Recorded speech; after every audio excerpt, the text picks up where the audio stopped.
Man, I would love to see him get a ring, but it's evident him being in San Antonio, he's there to be a Mr. Miyagi to their Danielson and Wemby. For me, y'all can chase the tail. Pick so precise, it's like we reading it in braille. Stacking all this money, there's no way that we can fail. The stats never lie. Oh man, episode 12.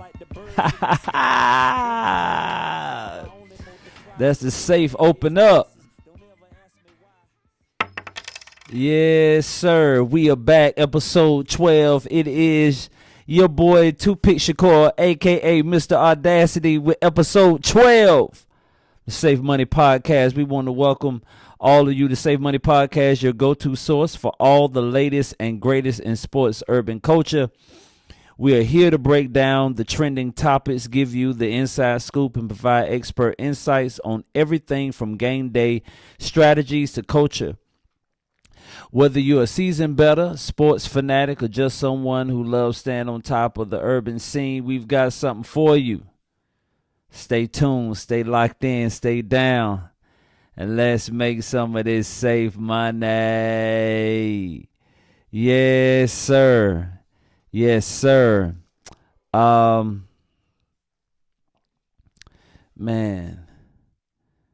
I'm excited to have you guys here with me today. All right. Listen, real quick. We're just gonna go ahead and jump into some of the trending topics that are taking place. It is reported. We all know that Klay Thompson is a free agent, and he has made it clear that he's moving on from the Golden State Warriors. He's finally divorcing them. They breaking up. All right, and so Klay is now telling Steph Curry to stop pleading on his behalf. Let's go and check it out. It stated that the departure of a franchise icon is now coming to a close to what became a relatively rocky separation after tearing his ACL and then later on his Achilles tendon. This happened in 2 consecutive summers. Thompson hasn't been the same player since, even after playing a key role in the Warriors winning in 2022. That was his first season back. Thompson was at the point in the third of a Thompson was at that point in the third season when this happened of a 5-year, $189 million contract that Golden State had signed him to, knowing he would miss the entire 19 and 2020 season. The Warriors didn't know he would miss the next season too, but they would end up paying him in the ballpark of around $70 million over 2 seasons in which he did not play a single game. Over the last 3 years, Thompson watched the Warriors sign Jordan Poole to a $123 million extension and Draymond Green to a 4-year, $100 million deal last summer. It was previously reported prior to the past season that a 2-year, $48 million extension was offered to Thompson. Though the Athletics' Anthony Slater indicated in regards to Thompson having differing versions of the firmness of the offer, and again, the true desire of the franchise led decision makers in valuing him as a can't lose member of the core. So Um, as the plot thickens, we see that this divorce is a little messy. It's a little messy. It's messy. And so Thompson, who ultimately didn't sign any extension last preseason, entered this summer as a free agent. He came off a season in which he was a different he was at different points removed from both the starting and closing lineups. I mean, this season was a little different for Klay. Like I stated earlier, he wasn't the Klay of old, and so everything was just kind of murky. They removed him from both the starting and closing lineups, and increasingly came to question management's true desire to bring him back. Should we bring him back? I mean, we have the opportunity to get rid of him and actually get some money off of him, and then we can free up some money, some cap space by getting rid of him. At the end of the day, guys, we know that it's a business, and if you're not doing well, if you're not playing well, they're ready to move on. I mean, we saw it in The Last Dance with Jordan and how they did Pippen. They didn't value Pippen, negating the fact that Pippen played a huge, intricate part on all 6 of those championships. It's been a layered 5-year path to this divorce. This has been going on privately. It's just now getting to the point where it's hard to mask it at this point. Last couple weeks were among the conversations between Thompson and the leadership there. The legal sources said there was a request. There was a request, because we talked about Curry pleading on Klay's behalf. There was a request from Steph Curry not to exert himself significant, to not exert his significant organizational influence. But he wanted to see if there was anything that they could do. Curry's measured voice, even if it altered the outcome, wouldn't change the genuineness of Joe Lacob and the front office's true desire to have Thompson back. This is understandable by Thompson, but at the end of the day, sources reported that this is a pride thing. After all he has given to the Warriors and the building of a basketball dynasty that has resulted in what has been reported as nearly $8 billion in team valuation, he desired to be wanted back. That's what we said yesterday. We said that yesterday. He made a comment, Klay did, that the guys in the head office, their attitude and their remarks were disingenuous. It's like, man, I turned down money. And so here is a note for you young ballers and future ballers. Ain't nothing wrong with a ring. But if you look at Klay right now, he turned down some good money to get more rings, and there's nothing wrong with that. And so now he's on the back 9 of the course. He's on the back 9 of his NBA career, and he's saying, I need y'all to pay me. My dude, they were trying to pay you earlier, and they wasn't paying you. You they showed you up front. Their whole thoughts is you know, we got the best shooter on the team. So if we get rid of you, at least we have one more. We have another shooter.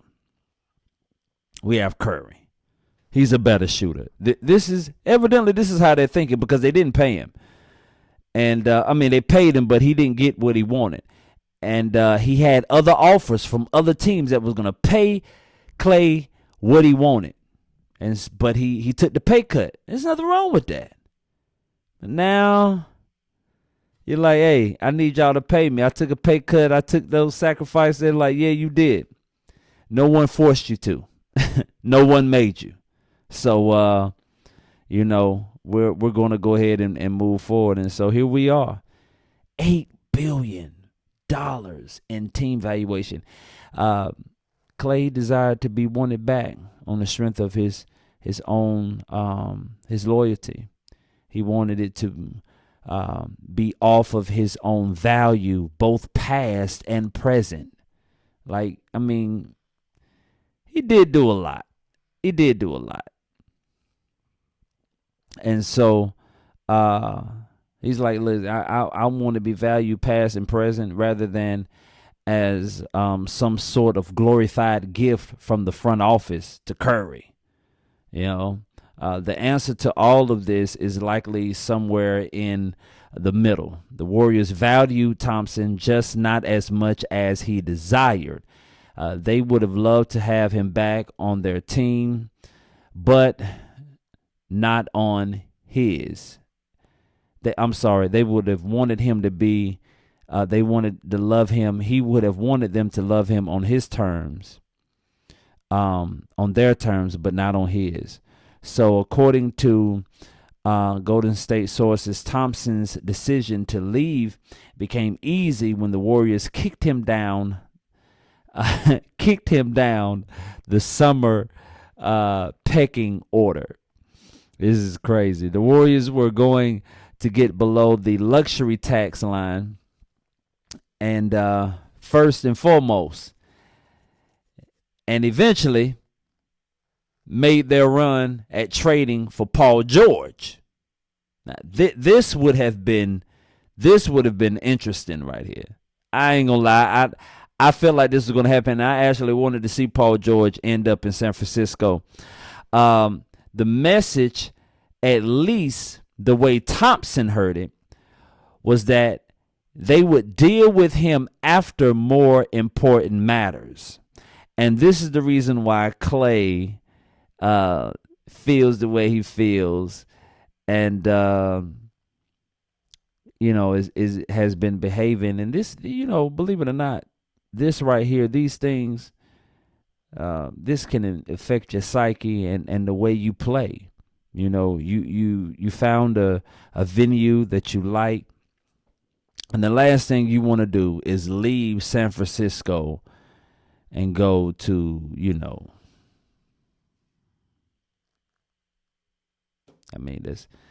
this it's the hometown, but I just got to be honest. We haven't been producing. So the last thing you would want to do is see Klay go from the Bay to the Beehive, end up in Charlotte, man. You know what I'm saying? That's the opposites of the league, man. You on your way out. Hate to say it.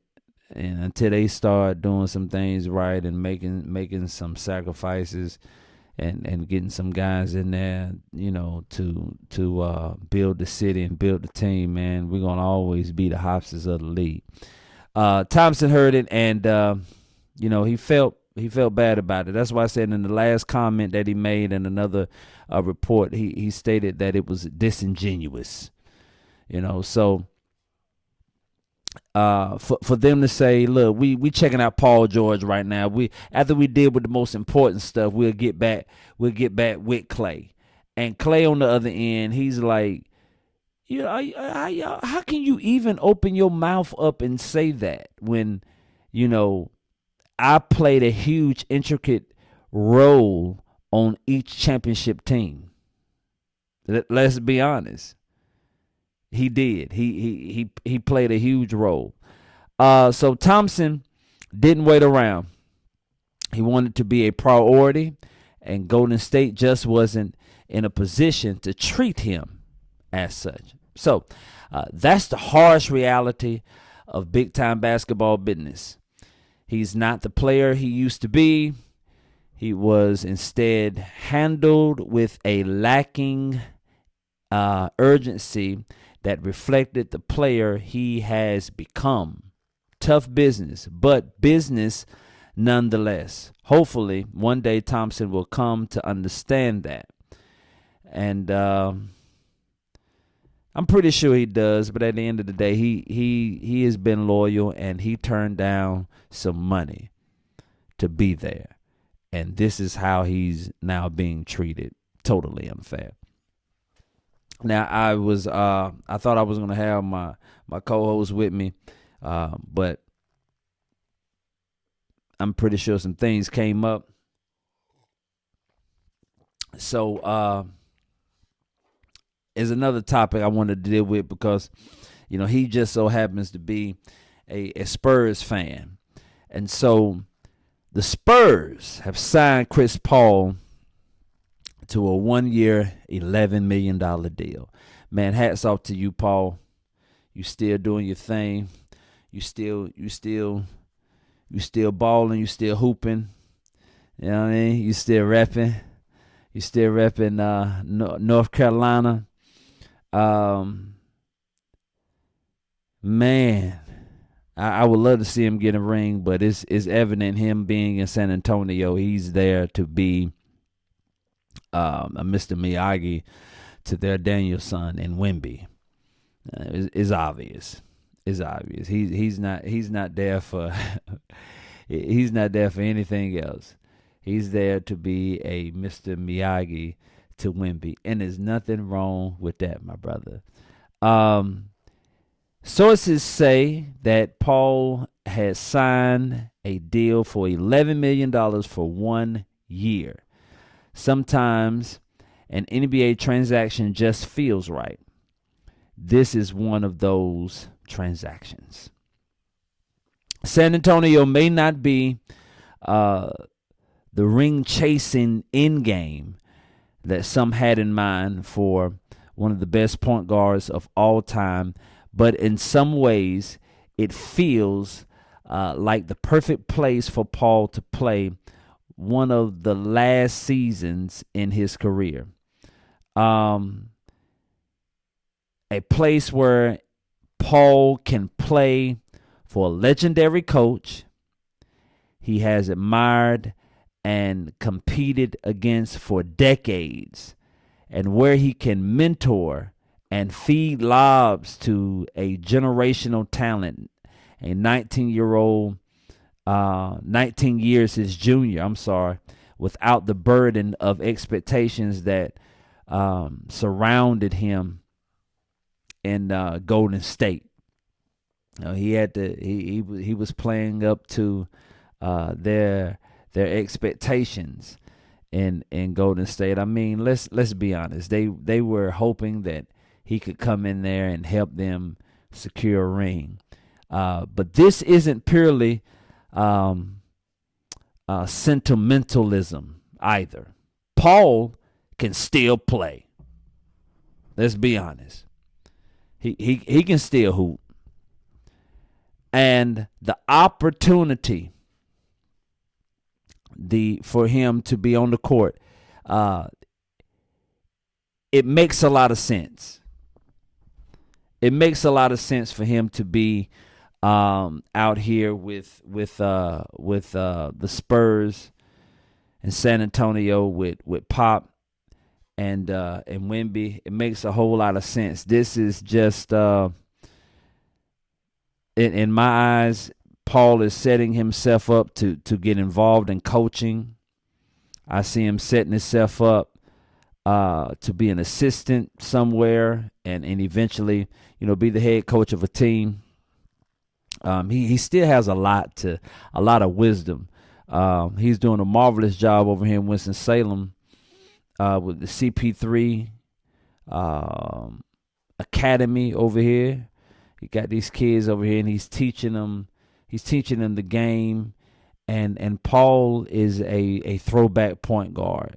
He's not like the point guards that we see a lot in today's game. These hybrid point guards who, they can handle the ball and they can score. They can create their own shot. They're more of shot creating playmakers, right? They create for themselves, and if they can't get themselves going, then they'll be able to get everybody else. In my eyes, that's a Luka, a shot creating playmaker.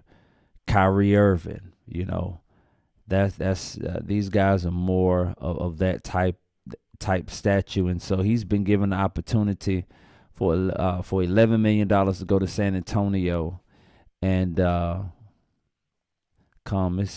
you just in time, perfect timing.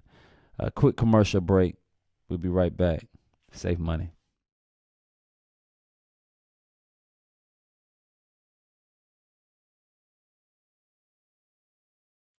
All right, and we are back. Yeah, Chris Paul, like I stated earlier, he's in San Antonio. He's been given a tall task, and it's not a tall task. I think he's also one of those players that's on the back nine of his career, and it's just a good opportunity for him to go in here and play some good basketball, be a leader in the locker room, the things that he want to do, the things that he could not do in San Francisco with Curry. I mean, what you got to say, Paul? Huh? How many of these you got? All right. Well, you sit let the real hoopers. So it's good. I think it's good. I think it's a good thing for him that he'll be able to go somewhere and be who he is. He's a player coach or coach player. He's that guy. The Spurs were a 22-win doormat last season. But Victor Wembanyama Wemby on the court with anything resembling a him, there's no one out there. There's no one out there on his caliber. They outscored opponents by 4.3 per 100 possessions in nearly 1,300 minutes with Wemby and Jones on the floor. And what San Antonio need is a lot of time. They needed a lot of time to develop Wemby and someone willing to deliver Wemby the ball. And at this point, them picking up Paul, it's the best thing. I mean, Paul is 39 now, but it doesn't take much. You get a solid screen, roll. Paul can shoot the midi. He can shoot the midi, take the floater, but it's gonna be a lot of lobbing. And I believe that what he cannot do, Paul is able to coach a couple of point guards that they have currently out there on the roll on the roster. I'm pretty sure that he's able to show them. He'll be the one to be able to show them how to get the ball into those spots so that Wemby can score. He'll be in the best position to score. Let me see. Yeah, you have Castle, Graham, Jones. Yeah, Jones. Yeah, that's Trey Jones. Oh man, Trey now has an opportunity to get a PhD in the pick and roll. I'm happy for Paul. Paul is considered now. He's an official journeyman. He's a Hall of Famer. But damn, this man has had more wives than He's been around the league, you heard? Yeah, it's enough point guards out here. They have enough point guards on the team. I know Paul will be able to. Yeah, he's the oldest. He's the oldest player on the team, man. This is Paul's locker room right here, man. I wouldn't be surprised if this was another chess move that was made to, in case Pop decides to leave. You know, he can. He's still around. This might be a chess move right here. It was set up strategically. So we're gonna see, man. I think Paul is gonna play a good role. He'll be able to do more for San Antonio than he was for the Warriors. Like I say, he's 39. He's one of the most capable and willing distributors in the sport. There are two man game could be legitimately dangerous. Paul's entry passing and it hit heads with also the helpful in getting the young phenom easy and early offense. This is what Paul is about. Paul has a chance to be a positive influence not only for Wemby, but all the Spurs, the youngsters in the locker room, for Jones, for Devin, Jeremy, and even Jeremy. You can scoff at the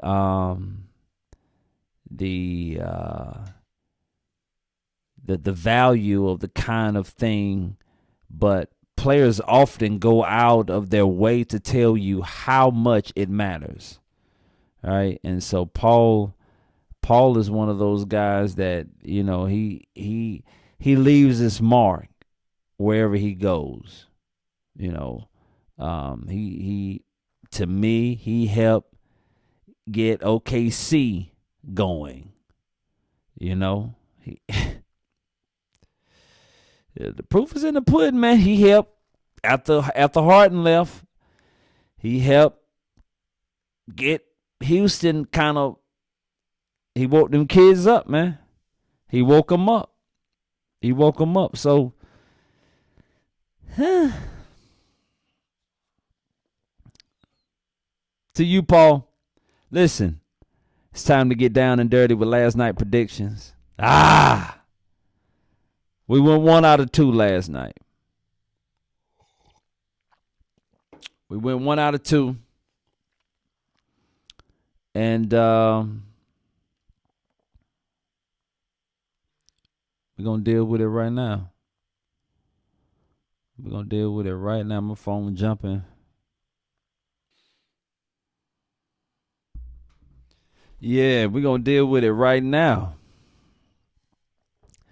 Let's deal with it. Let's deal.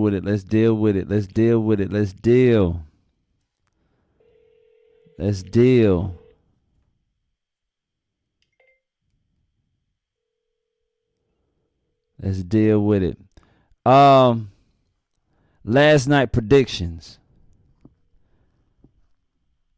Yesterday's prediction. We shouted out the Boston Red Sox, who went out there yesterday and handled business. 8-3. Let's go. Safe money.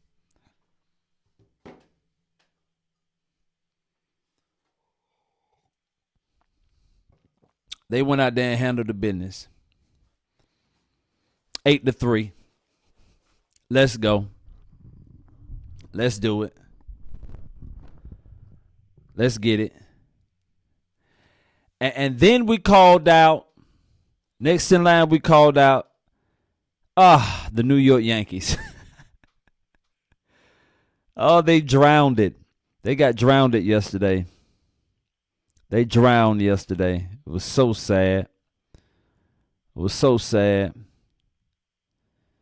They lost yesterday 5-4 to the Cincinnati Reds. Golly. Oh my goodness. Mm, mm, mm, mm.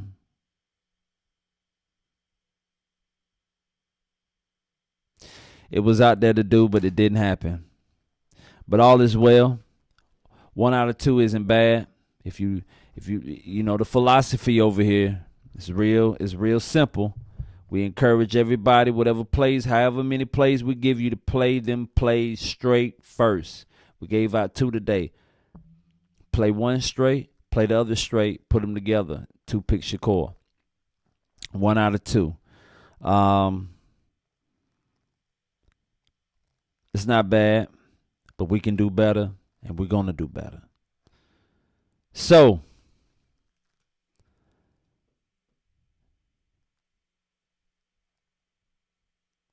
today's prediction, real simple, baby. Real simple.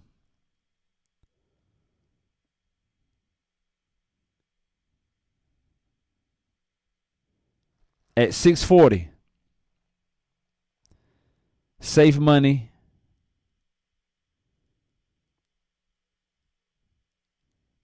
is going back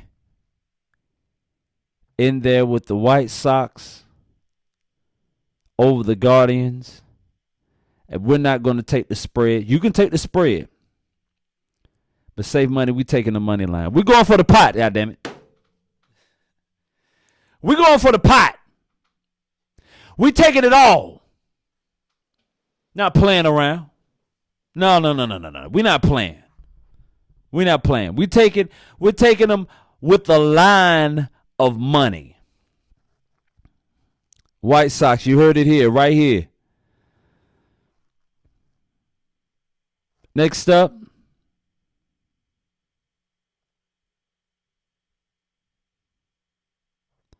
at 6:45,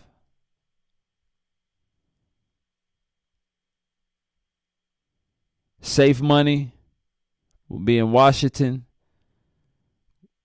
with the Washington Nationals covering the money line.